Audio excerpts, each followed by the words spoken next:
News 81 కు స్వాగతం. జైత్యాల జిల్లా కేంద్రంలోని శ్రీ భక్త మార్కండేయ దేవాలయంలో ప్రతి శుక్రవారం నిర్వహించే గాయత్రి మాత సత్సంగంలో ఈరోజు సామూహిక శ్రీ లలితా సహస్రనామ పారాయణం, మణిద్వీప వర్ణన, మీ అష్టోత్తర శతనామం, శివనామ స్తోత్రం తదితర అంశాలతో సత్సంగం వైభవంగా నడుస్తుందని సామాజిక కార్యకర్త తోట రామచంద్రం తెలిపారు. అనంతరం భక్తులందరికీ అల్పాహారం ఏర్పాటు చేశారు. ఈ కార్యక్రమంలో ఆలయ ప్రధాన అర్చకులు బ్రహ్మశ్రీ మేడిపల్లి శ్రీనివాస్ శర్మ, భోగ గంగాధర్, కాదాసు రాజేందర్, భోగ రాజ్ కుమార్, ఉత్సవ కమిటీ సభ్యులు ఆకుపత్తిని శ్రీనివాస్, కస్తూరి రాంబాబు, గుడికందుల వెంకన్న, కొక్కుల ప్రభాకర్, మేనపూరి మహేష్, మంచాల జమున, మ్యాన శబరి, సాంబారి కళావతి, వేముల శంకర్, కొప్పు సందీప్, కస్తూరి నరేష్ తదితరులు పాల్గొన్నారు.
ललिते जय जय भारती दुर्गे ललिते जय जय भारती दुर्गे ललिते त्वां प्रणमामि सदा श्री ललितारिणि ललिते अष्टैश्वर्यप्रदायिनि ललिते त्वां प्रणमामि सदा श्री ललिते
ఇంకొక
చక్కనిలగు మోముకో గంధం పూయరే కలువా కంకోలకు కాటు వెంగదిద్దరే చక్కనిలగు మోముకో గంధం పూయరే కలువా కంకోలకు కాటు వెంగదిద్దరే మల్లెలు అల్లి వెడలకు కమలాల పుష్పం మల్లెలు जय मार्कंडेय जय भवानी श्री भक्त मार्कंडेय देवालయం జగిత్యాలలో శ్రీ గాయత్రి దుర్గా శరణవరాత్రులు అత్యంత వైభవంగా ముగిసినాయి. ఈ యొక్క ఉత్సవాల్లో భాగంగా ప్రతిరోజు ఉదయం సాయంత్రము అమ్మవారికి లలితా సహస్రనామ పారాయణం చేయడం జరిగింది. లలితా సహస్రనామ పారాయణం చేసిన మాటలందరూ కూడా ఈ రోజున వారికి పట్టుచీరలు ఇవ్వడం జరిగింది. అలాగే ఈ యొక్క కార్యక్రమాలు ఘనంగా నిర్వహించడం జరిగింది. ప్రతిరోజు అమ్మవారికి రోజుకో కార్యక్రమాలతో అమ్మవారిని సేవించుకోవడం జరిగింది. ప్రతిరోజు ఈ ఆలయంలో ఉదయం సాయంత్రం అన్నదాన కార్యక్రమాలు నిర్వహించడం జరిగింది. ఈ యొక్క కార్యక్రమాలకు సహకరించిన దాతలందరూ కూడా పేరుపైన కృతజ్ఞతలు తెలుపుతున్నాం. ఈ యొక్క కార్యక్రమాలను నిర్వహణ కార్యక్రమాలను సహకరించిన వారందరూ కూడా పేరుపైన ధన్యవాదాలు తెలుపుతున్నాం.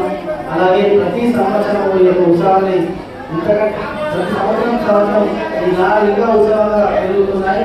ఘనంగా జరిపించడానికి సహకరించిన దాతలందరికీ మరియు సేవకులు అమ్మవారి సేవకులందరికీ మరియు ఈ యొక్క కార్యక్రమానికి ఉత్సవ కమిటీ కూడా చాలా సహకరించి ముందుకు పోవడం జరిగింది. మా కార్యవర్గ సభ్యులతో పాటు ఉత్సవ కమిటీ కూడా ఈ యొక్క కార్యక్రమ నిర్వహణలో పాల్పంచుకోవడం జరిగింది.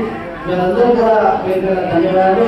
అలాగే ఈ యొక్క కార్యక్రమాల్లో పాల్గొని అమ్మవారిని కలిసి సేవించినందుకు మీ భక్తులందరూ కూడా పేరు ధన్యవాదాలు.